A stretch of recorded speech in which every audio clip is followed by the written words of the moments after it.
Sir आपसे मेरा सवाल ये था। अपना नाम बताइए। मेरा नाम रफ़ी है। आप मुस्लिम हैं, नॉन मुस्लिम? जी मैं क्रिश्चियन हूँ। जी।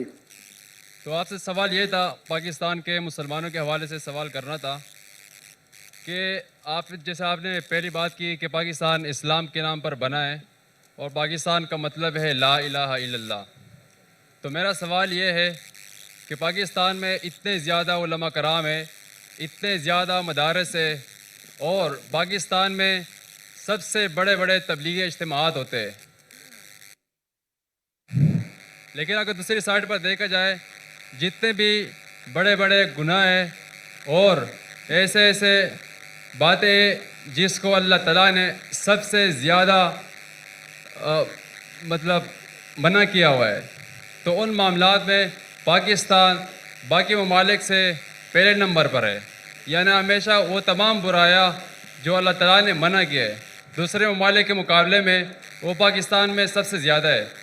तो अगर कोई तबलीगी हमारे पास आता है, यानी किसी दूसरे मुल्क में आता है, गैर मुस्लिम को इस्लाम की दावत देता है कि आप इस्लाम में आ जाओ और अच्छाई की बातें करता है, तो मैं इनसे वो सवाल कर सकता हूँ कि वो तमाम बातें जो हम में है वो तुम में नहीं है। यानी हम अदल और इंसाफ पर यकीन रखते हैं, हम झूठ नहीं बोलते, हम। भाई सवाल पूछिए, सवाल क्या है आपका? तो मेरा सवाल यही है कि क्या ये पाकिस्तान के उलमा कराम की नाकामी है या इसकी क्या वजह है? भाई साहब ने एक अच्छा सवाल पूछा, अहम सवाल। वो जो खातून ने कल पूछी थी उससे मिलता जुलता है, लेकिन ये साफ सवाल है। भाई साहब ने कहा कि जैसे मैंने कहा कि पाकिस्तान मुल्क इस्लाम के नाम पे बना और पाकिस्तान का मतलब है ला इलाहा इल्लल्लाह। पाकिस्तान का मतलब मैंने कभी भी नहीं कहा ला इलाहा इल्लल्लाह। मैंने कहा पाकिस्तान का मतलब पाक जगह, होली लैंड। पाकिस्तान का मतलब ला इलाहा नहीं है, ये आपकी गलत फहमी है। पाकिस्तान का मतलब है पाक मतलब होली, स्थान मतलब जगह। तो पाकिस्तान की मानी है पाक जगह, होली लैंड। समझ गए आप? आपका नाम क्या भाई साहब?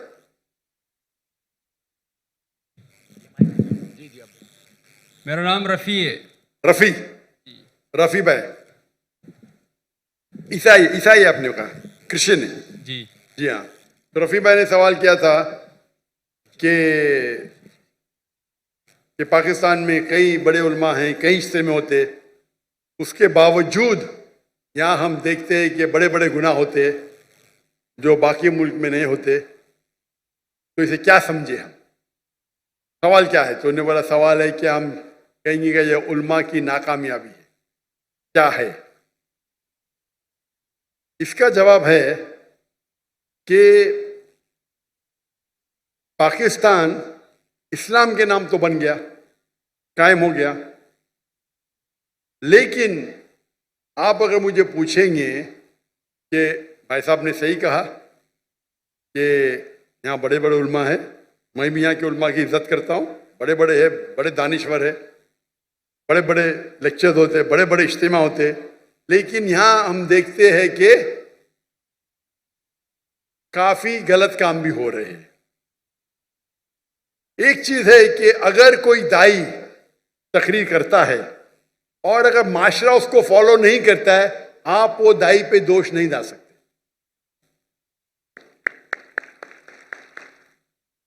मिसाल के तौर पे आपका भाई है, आप एक नेक इंसान है, आपका भाई चोरी करता है, आप बोले चोरी मत करो, वो चोरी करने लगेगा, तो मैं आपको दोषी ठहरा सकता हूं भाई साहब?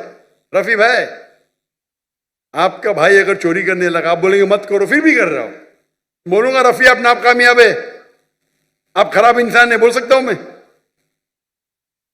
खराब इंसान है बोल सकता हूं? हाँ क्या नहीं? माइक्रोफोन को ऑन कीजिए ना। ये माइक ऑन कीजिएगा, ये राइट वाला माइक ऑन कीजिए प्लीज, इसको अभी बंद मत कीजिए। अगर आपका भाई चोर है, आपने उसे बोला चोरी मत करो, तो मैं आपको दोषी ठहरा सकता हूं? ये माइक ऑन कीजिए please. Who is on the audio? Audio पे कौन है? जी। ये माइक्रोफोन जब भी क्वेश्चन आंसर सवाल पूछ रहे तो बंद मत कीजिए, ऑन रहने दीजिए। जी हाँ जी मैं आपको दोषी ठहरा सकता हूं? जी बिल्कुल। ठहरा सकता हूँ? नो सॉरी मैं आपको जेल में डाल सकता हूँ? नहीं आपका भाई चोरी कर रहा है, आपने उसे कहा मत चोरी करो, मैं आपको दोषी ठहरा सकता हूँ? नहीं आप अगर नहीं बोलेंगे, एक हदीस है अल्लाह के रसूल की कि एक फरिश्ता थे, अल्लाह ताला से फरमाते ये गांव में सब लोग गलत काम कर रहे हैं, काफी लोग, मैं उनको सबको उनके घर को तबाह करूंगा, लेकिन दो ऐसे घर है जो गलत नहीं करते। हुक्म आता है कि सबसे पहले इनको तबाह करो। क्यों? उनने बाकी को दावत दी नहीं। अगर गलत काम हो रहा है तो रोकना मुसलमान का फर्ज है। 3 है, अल्लाह के रसूल ने कहा अगर कुछ गलत काम देखते हो सके तो हाथ से रोको, हाथ से नहीं रोक सके तो जबान से रोको, जबान से रोकते कम से कम दिल में कोसो। कुछ गलत काम हो रहा है, अगर आपके पास हिम्मत नहीं बात करने के लिए, अपने गवर्नर साहब के तो माशाल्लाह बहुत हिम्मत है, तो कम से कम दिल में तो कोसो।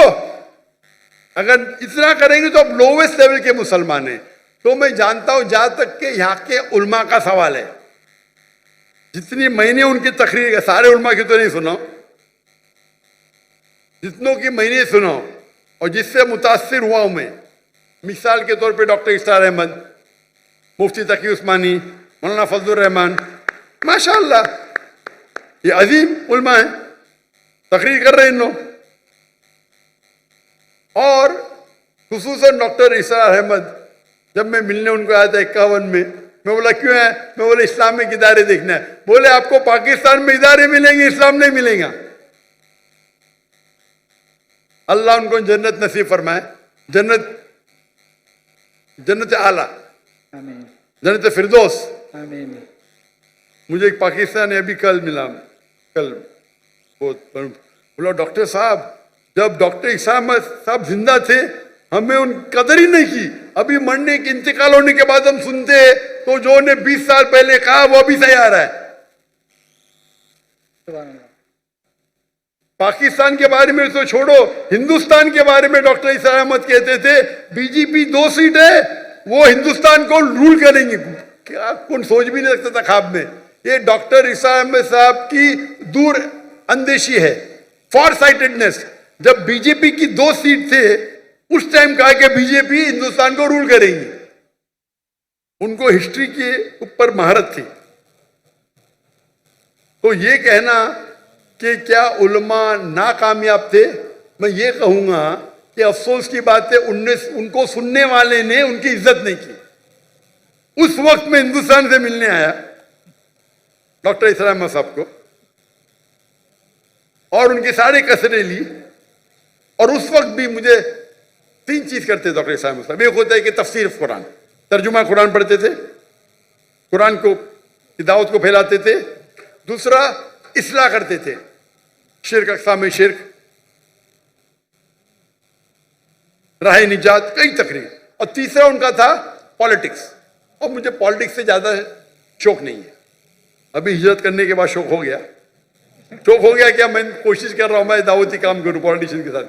अल्लाह ने मौका दिया। अभी जब मैं सुनता हूं डॉक्टर इस्लाम अहमद साहब क्या कहते हैं, उस टाइम में उनके कैसेट कुरान के ऊपर थे, फौरन सुन लेता था। अगर इस्लाह के ऊपर सुन लेता था, पॉलिटिक्स मैं तो पॉलिटिशियन नहीं हूं, थोड़ा सुन लेता था, बंद करता था।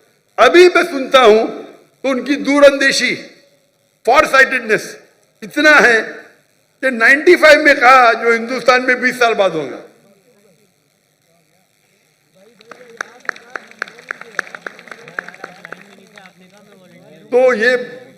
तो यहाँ के उल्मा माशाअल्लाह जितने मैंने सुना माशाअल्लाह अच्छे हैं।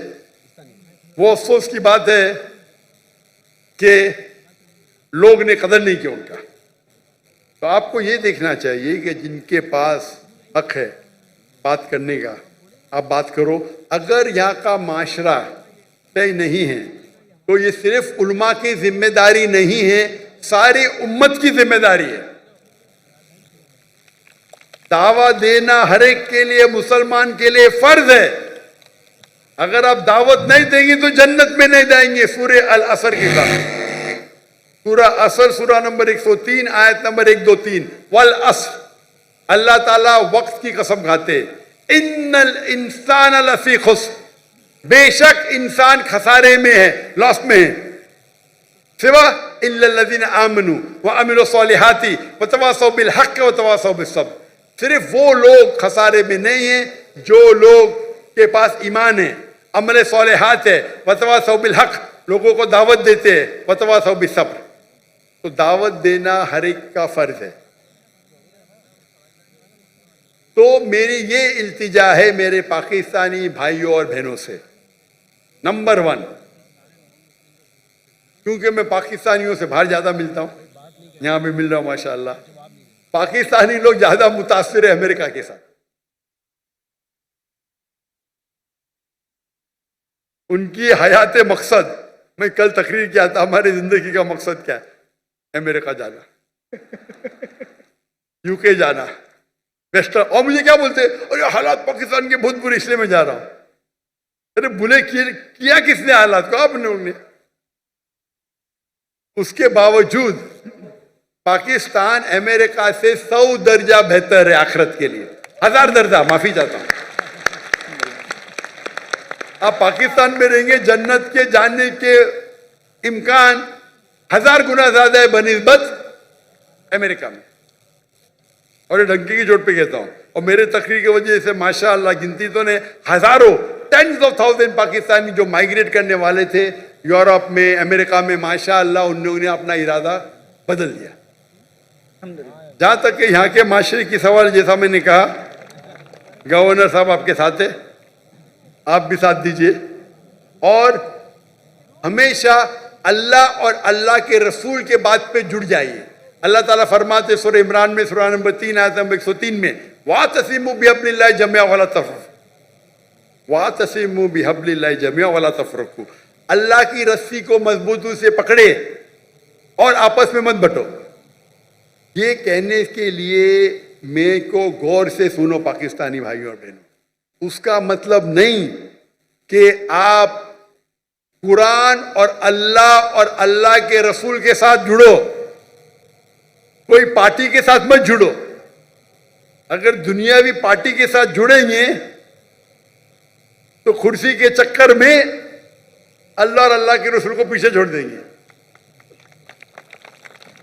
तो पार्टी करेंगे तो नफरत पैदा होगी, गवर्नमेंट में तनाव रहेगा। आप एक मुसलमान उम्मा जैसे जाओ, एक अपने दूसरे उम्मती भाई के पास, ये पार्टी छोड़ो, जो भी पार्टी इधर है, ये पार्टी को बाजू रखो, कोई कुरान हदीस में पार्टी का जिक्र नहीं है। आप एक मुस्लिम जैसा जाओ, दूसरे मुस्लिम से मिलो। ये पार्टी के चक्कर में, कुर्सी के चक्कर में आखिर चले जाती है। तो इसीलिए आप सब लोग साथ में हो, मोहब्बत से बात करो, और ये बात करना चाहिए कि इसके वजह से आपकी भी आखिरत बनेगी, हमारी भी बनेगी। हम क्या करते हैं कि इस्लाम के नाम पे गलत फहमियां फैलाते हैं, इस्लाम के नाम पे गलत काम करते हैं, और फिर इस्लाम बदनाम हो जाता है। इसीलिए मैं कहता हूं, इस्लाम जानने के लिए मुस्लिम को मत देखो, डॉक्टर जाकिर नायक को मत देखो, कुरान और हदीस पढ़ो। अगर कोई इंसान को देखने का है, बेस्ट एग्जाम्पल मोहम्मद सल्लल्लाहु अलैहि वसल्लम, उससे बेहतरीन आपको मिसाल मिलेंगे ही नहीं। उसके बाद हमारे खुलफा राशिदीन है, उनकी जिंदगी देखो, 40,000 से फिलिस्तीन भाई हमारे मर गए, हम मुंह भी नहीं खोल सकते। अल्लाह ने आपको ताकत दी है, हथियार दिए, काहे के लिए? काहे के लिए? हमारे मुसलमान भाई का कत्ल हो रहा है, जेनोसाइड खुल्लम खुल्ला लाइव टेलीकास्ट हो रहा है। क्या कर रहे हैं हम? अभी 1 साल पूरे हो जाएंगे कल, सोलर कैलेंडर के हिसाब से 1 साल पूरे होंगे। 11 दिन पहले लूनर कैलेंडर के हिसाब से 1 साल पूरे हुए। और एक बड़ा मजमा था टर्की में, मैंने ऑनलाइन किताब की थी उसके ऊपर, और बड़े बड़े उलमा थे उस तकरीर में, तो मैंने भी किताब की उधर 10 मिनट की। मैं पाकिस्तान के आने के पहले वो किताब की मलेशिया से।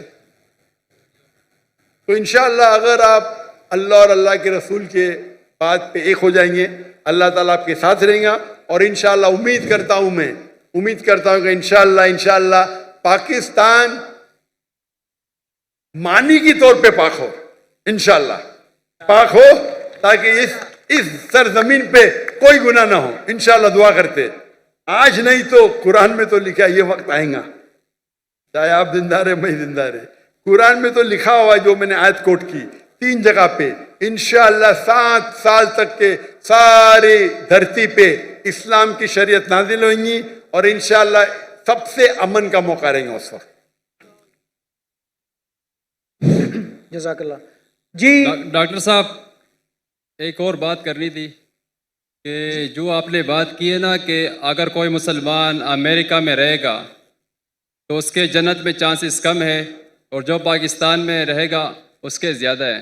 ये बात मुझे समझ में नहीं आई, क्योंकि अगर कोई मुसलमान पाकिस्तानी मुसलमान अमेरिका में अपनी लाइफ गुजारता है तो वहाँ पे अगर वो ज़्यादा से ज़्यादा गुनाह करेगा तो या तो मतलब जना करेगा या शराब पिएगा, बाकी ना वो किसी को धोखा दे सकता है, ना किसी का मर्डर कर सकता है, और ना ही जो है ना रिश्वत हसद वगैरह मतलब कुछ भी नहीं कर सकता। लेकिन अगर आप पाकिस्तानी मुसलमानों को देखोगे। भाई साहब, आप अमेरिका गए?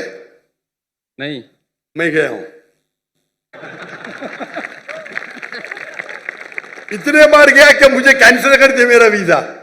जब मैं पहले जाता था 2000-3000 आते थे, जब बड़ी पब्लिक आने लगी वीजा ही कैंसिल किया। 10 साल का वीजा था, 2010 में कैंसिल कर दिए। क्या मैं जाके दहशतगर्दी फैलाऊंगा? क्यों कैंसिल किया मेरा वीजा? आप बोलो मुझे। रफी भाई, जी सुन रहा हूँ। क्या मैं आतंकवादी हूं? नहीं, बिल्कुल वो नहीं चाहते कि अमन फैले, वो नहीं चाहते कि अमन। अगर पाकिस्तान गवर्नमेंट ने मुझे बुलाया है तो कम से कम अमन तो चाहती है। अमल कम होगा लेकिन बुलाई तो सही। वो मेरे मेजबान है, मुझे हक है कि मैं भी उन्हें दावत दूं। मैं मिल चुका हूं अल्हम्दुलिल्लाह। उन्हें बुलाया तो सही। आपकी अमेरिका तो डरती है मुझसे, क्यों? आपके सवाल का भी जवाब दूंगा मैं। वहां आप देखेंगे अमेरिका में हमारे कुरान की जो आयत है, कभी आप कुछ भी गलत देखेंगे तो गुज़े बसर करो। सूरह नूर सूरा नंबर 24 आयत नंबर 30 और 31, कुछ भी गलत गुज़े बसर करो। वहां आप गाड़ी कितना चलाएंगे? नंगी औरतों की तस्वीर है, गुज़े बसर करेंगे एक्सीडेंट हो जाएगा भाई, कत्ल हो जाएगा। आप घर के बाहर निकलो, most of the western country में वो मोटरसाइकिल बेचने के लिए नंगी लड़की बैठी है, गाड़ी बेचने के लिए BMW का नाम सुना है? BMW? जी सुना है। हाँ, BMW के आगे मैंने देखा ना ऐड, मुझे किसने कहा, एक लड़की बिकिनी में और उसमें लिखा है test drive her now, who the girl of the car. अपने भाई बहन को बेच रहे, मां को बेच रहे, फिर भी पाकिस्तानी जाते उधर। तो इस्लाम को फॉलो करना, यहां मैं नहीं कहता हूं कि पाकिस्तान में गुनाह नहीं होता है, बट परसेंटेज देखेंगे यहां फिर भी कम है। पाकिस्तान में अमेरिका से कम है। और जो अमेरिका में जो फयाश है वो आपके घर में घुसता है, आप समझ रहे? जी। यहां जो है, आप अगर रहना चाहते रह सकते। आप बोलते अमेरिका में रिश्वत नहीं, कौन बोला अमेरिका में रिश्वत नहीं? लेकिन ज्यादा नहीं होता ना जितना पाकिस्तान में होता है। अरे वहां तो बिलियंस ऑफ डॉलर्स में होता है, यहाँ रुपए में होता है। आपको तादाद ज्यादा रखती है, 1 बिलियन रुपया, 1 बिलियन, वहां 1 बिलियन डॉलर है 300 गुना। आप समझ रहे? आपको शायद गिनती देख रहे, 1 बिलियन 1 करोड़ रुपया, वहां तो क्या मिलियन डॉलर। अरे बट मिलियन डॉलर 1 करोड़ से ज्यादा है, आपको शायद पता नहीं होगा। 1 बिलियन डॉलर कितना है? 10 लाख। 10 लाख रुपया, 10 lakh dollar. 10 lakh dollar. Million dollar कितना है? तो 10 लाख डॉलर। मिलियन डॉलर कितना है? 10 करोड़ होंगे मतलब। पता ही नहीं, गिनती मुश्किल है, वही तो बोलता हूं मैं आपको। 10 मिलियन डॉलर साल, पता नहीं पाकिस्तानी कितने बनते होंगे। 10 बिलियन 10 मिलियन डॉलर पाकिस्तानी कितने रुपये हुए? कैलकुलेटर अभी मेरे साथ नहीं है ना। हाँ वही तो है ना, तकरीबन 30 करोड़ होते, 30 करोड़। 3 बिलियन, समझ रहे आप? तो वो आपको नंबर ज्यादा लगता है, वहां डॉलर में होता है, यहाँ आप मुझे बोलो। लेकिन सर फलस्तीन, वहाँ पे सुनिए मेरी बात। ये जो फलस्तीन में इजराइल को इतना पैसा दिया जाता है, $1 बिलियन, $7 बिलियन मुसलमान का कत्ल करने के लिए, अंडर द टेबल होगा क्या नहीं? उसके अंदर होगा क्या नहीं? होगा। पूरे लोग का पैसा अगर वो $6 बिलियन डालते, खुद तो अपने इसमें कुछ डालते होंगे ना। बड़ा करप्शन, छोटा करप्शन नहीं। आप समझ रहे? जी जी। आप मुझे बोलो, आप वहां वक्त रहते, आप कमाते, आपके पैसे से बेगुनाह लोग का कत्ल हो रहा है, आप जिम्मेदार है क्या नहीं? है क्या नहीं? जी बिल्कुल मैं ये हूँ। जितने पाकिस्तानी वहां रह रहे अमेरिका में, उनके हाथ में हमारे गाजा के मुसलमान का खून है।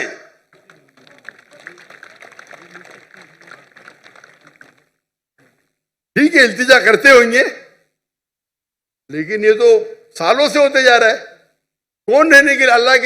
अल्लाह फरमाते कुरान मजीद में, हिजरत करो। तो इसीलिए मैं कहता हूं कि यहां रहेंगे तो यहां भी बुराई है, दुनिया में हर कोने में बुराई है, लेकिन बुराई के लेवल होते हैं। तो इसीलिए मैं कहता हूं यहां 1000 गुना बेहतर है। वहां जन्नत के चांसेस है बहुत कम है, यहां ज्यादा है। आप समझ रहे? तो इसीलिए आपकी भी ख्वाहिश है अमेरिका जाने की ना। अब तो पाकिस्तानी बड़े क्रिश्चियन पाकिस्तानी है ना, टिकट मिलेंगी तो जाएंगे क्या नहीं? जरूर जाऊंगा। यही तो प्रॉब्लम है। अगर मैं जहन्नम की टिकट दूंगा, जाएंगे आप? बिल्कुल भी नहीं। तो अमेरिका जहन्नम की टिकट है। लेकिन पाकिस्तानी उसको जन्नत समझते हैं। हाँ, वो गलत पाकिस्तानी है। आप भी पाकिस्तानी है ना? जी मैं पाकिस्तानी हूँ। हाँ, तो आप वही गलत पाकिस्तानियों में से है। आप तो सुधर जाओ मेरे भाई रफी, आप तो सुधर जाओ। जैसा मैंने कहा, हजारों की तादाद में, 10s of thousands, हो सकता है लाख, वो पाकिस्तानी जो हिजरत करने वाले थे टू द वेस्टर्न कंट्री, मेरे तकरीर सुनने के बाद, मेरे गुफ्तगू सुनने के बाद, उनने अपना इरादा बदल दिया। आप भी बदल दीजिए। टिकट इंशाल्लाह। मिली फिर भी मत जाना, शायद आपको फायदा होगा। भाई रफी, आप मानते कि खुदा एक है? जी मानता हूँ। आप मानते कि ईसा अलैहिस्सलाम खुदा है? डॉक्टर साहब मैं मुसलमान हूँ।